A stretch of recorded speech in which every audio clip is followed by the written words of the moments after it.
Maggi બની ગઈ છે આપણી. પાઉં કાપીને મૂકી દીધા છે. આની પર કંઈક વેરિએશન કરી દઈશું. મેગી થઈ જાય એટલે જોઈએ શું થાય છે.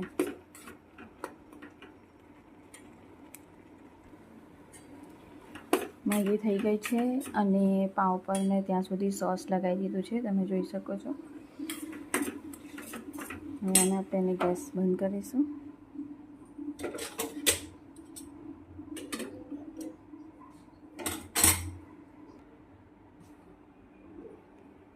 હવે મેં એની અંદર મેગી પાથરી દીધી છે, જુઓ પાઉં પર.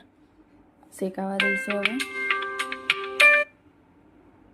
ગેસ ચાલુ કરી દીધો છે.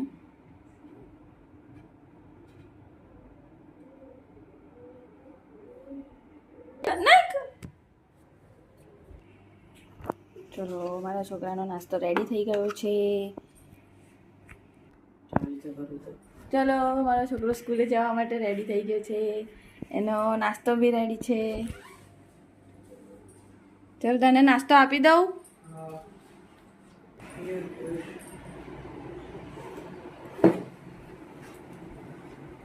સ્કૂલ કો જાયેગા અભી? હે, જો મારા છોકરાનો નાસ્તો રેડી થઈ ગયો છે. નાસ્તો કરીને સ્કૂલે જશે. कैसा लगा? अच्छा है.